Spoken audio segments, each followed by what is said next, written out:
Oh, bakit si Coach Roman? PBA superstar yan. Oh, ano siya ngayon? Ano na ngayon?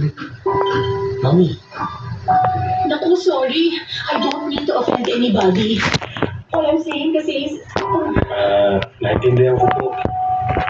Bilang magulang naman, kailangan isipin natin kinabukasan ng anak natin, di ba? Tama.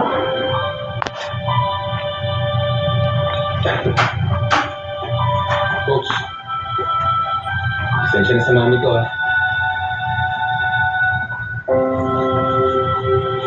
Huwag mo na akong tawagin, Coach. Para po sa akin, Coach pa rin kayo. Dami akong natutunan sa inyo, eh. Thank you, Coach, ah.